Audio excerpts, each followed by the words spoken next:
Our next platinum contributor speaker comes from Scientific Games International, Mr. Nikos Konstakis, who is the Vice President, Sportsbook Product SG Digital. Please, Mr. Konstakis. Where are you?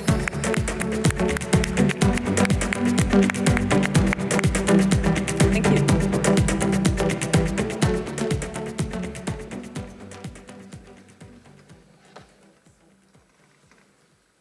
Good morning. Hi. I hope you all had a great night last night during our dinner, and I can see a full room, so we'll recover it, which is good. During my presentations, I always like to openly share the thoughts that actually inspire and at the same time puzzle my mind while building our products. So today we're going to talk about how can we use sports to emotionally engage with players.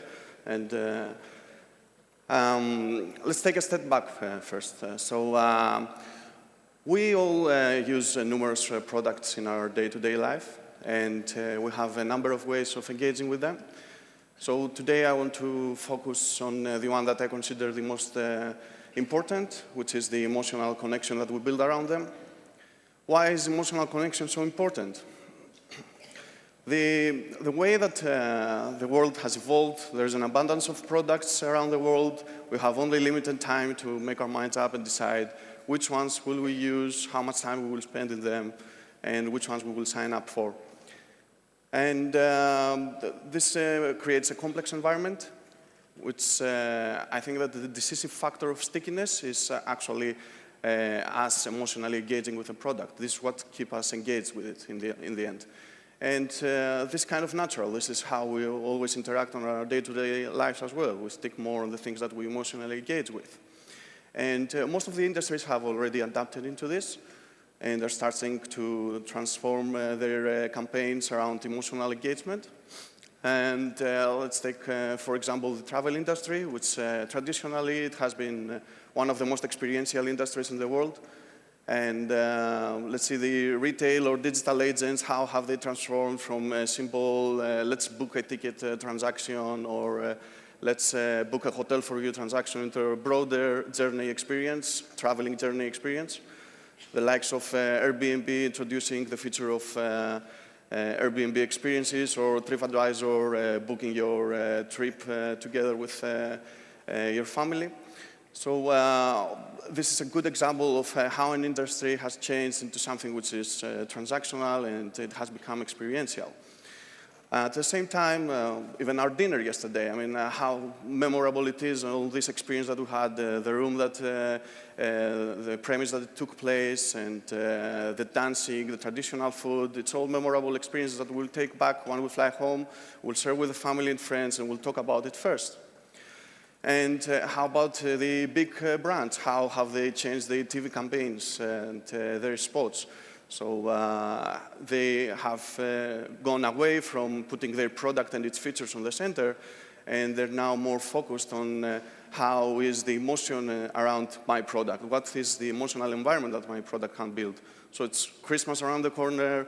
All of us, Coca-Cola is an international product. We will all have those traditional spots on our TVs, having Santa Claus on the outside of the room and the family on the other side of the table, and right in the middle, Coca-Cola, which kind of puts the brand right in the heart of one of the most important emotional moments within the year across all ages. So, okay. So how about sports? So sports is a natural, because sports has a natural ability to entertain and engage itself. Independent if we just train or if we also follow sports, there are multiple emotions and feelings around it. It's passionate, it's loyal, it's devotion, it's love, happiness, a lot of emotions that we build around sports. And although this is so natural and so engaging, still, for example, teams have to build engaging experiences for their fans in order to keep up the pace with whatever the competition is. For example, you have to build around your team brand loyalty. which means that the way that they build around home pride or superstar players in order to keep their fans ignite and ignite their passion. At the same time, they kind of have a full entertaining experience while being in the stadium. So I had the chance to spend a lot of time the last months in the US, where I consider it's the master of entertainment within sports in the stadiums. It's a whole experience from the very small detail. It's not about simply going there, watching the game, see who wins or who is losing, but it's actually the small things that matter. Do you have a Wi-Fi connected? Do you have in there good food and beverage service? Do you have something to do during the intervals, the timeouts? So it's a whole experience that matters during the home ground.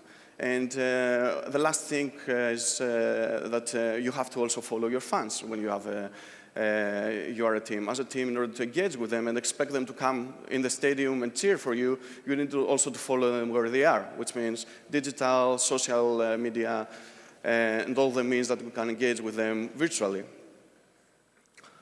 So even more, how this becomes even more emotional when we talk about players, and they're just chosen by accident. It does happen to be Maradona and Lionel Messi. But how much of memories and how much of emotions does this bring to everybody in this room, those two pictures? I mean, even if we say we are Messi and we are Maradona. Okay, but even this, it's just triggers a discussion which is full of emotion, and it's very, very important to be able to build around this feeling. So how does this also translate into sports betting? How can we translate all these good things into our industry? I'll just think that, again, this is a natural thing which comes back from history, and I'll just use my personal experience here. I mean, first time I just participated on a game, I was 7-year-old. Don't judge about the age. I grew up in an island, and my mother took me to the barber shop to have a haircut. It just happened to be a Saturday afternoon, and the barber was sitting on the table, and he was filling in a classic tote of 13 teams. And as always happens with adults interacting with children, he just asked me, just randomly pick these teams up and see what comes out of it. So it just happened that this kind of triggered my sports emotions, and I just sat down on a Sunday afternoon listening to the radio back then, how were the results, and actually watching the games on TV later in the evening. And it just happened to be 11 out of 13, just by pure luck, but I can reassure you that since then, every single Sunday of my childhood life until I got the grown-up guy, it was me sitting on a Sunday afternoon listening to the games on the radio, and afterwards in the evening it was me watching the goals, and I didn't want to miss even one single goal. It's one of the warmest things that I recall from my childhood. I think that there are people that can relate with it in many different ways with that. And out of this potential, it's only researchers say that only 15% of the sports fans are actually participating in the sports game.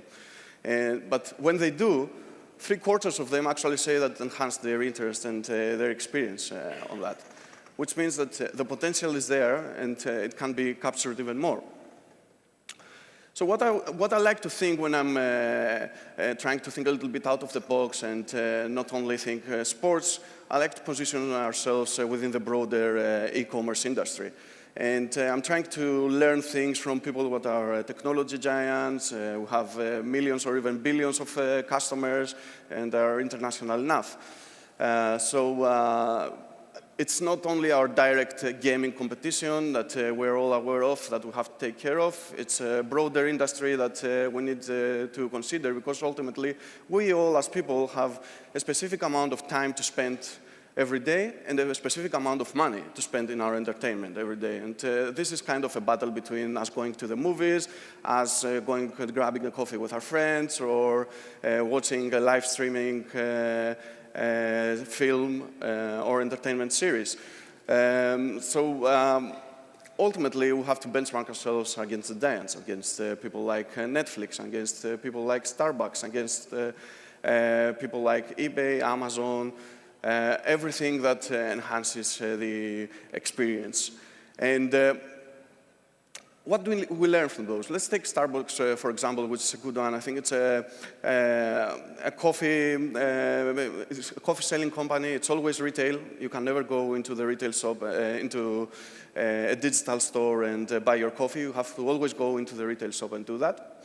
But they have succeeded to create an engagement which is broader than simply going into the store by introducing a Starbucks application, which brings you up front in the queue, or even as a millennial, you can download your Spotify application within this and listen to the song that's being played in the store. Or how about Netflix, a pure omni-channel digital experience where you're starting watching a movie at home on your laptop, then you're going into the airport, you're continuing to watch this on your mobile from the minute that you left it, and then you're on board in the aircraft and you go offline and you have downloaded it and you're still watching the same movie. But all those experiences are experiences that we can learn from. And we don't have to kind of reinvent the wheel. And the industry that we are at, it's a content industry. We all ultimately serve content. And the content has to be aggregated, it has to be homogenized, it has to be priced, and it has to be delivered in a way which is applicable and relevant to the customer. So the most relevant method that all these guys have adapted is personalization, which is something that they all have adapted, and they are accepting that it drives the emotional customer experiences at the moment. And this is where I think that is the real opportunity that we need to focus on. And what do I mean personalization? Because it's a word that we kind of overused in the past, and it was kind of triggered by simple watching the IP and serving a website in a different way. I think it's a much broader issue, which kind of, in the end, disrupts the content. You can see all these guys, do they care about having 25,000 movies in their library? Do they care about having hundreds of thousands of products in their library? No, they just care about serving you with relevance. And this is what I think we should focus on and try to learn from those industries and adapt within us.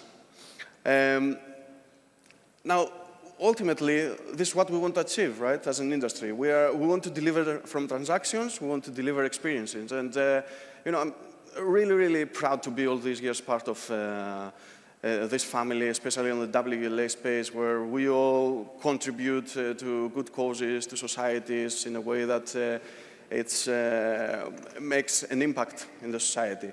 But I think it's a time to innovate a little bit and get this modernized. And we have a unique advantage of continuing making this impact, but this impact needs to be memorable and impactful for the lives of the people as well, and at the same time be able to capitalize on the emotion which is created by either using our products or sports themselves. So this is my key takeaway.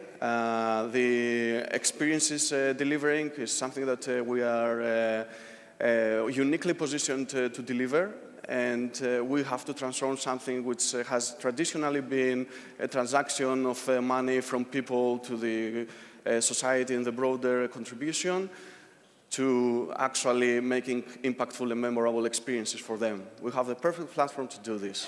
Thank you.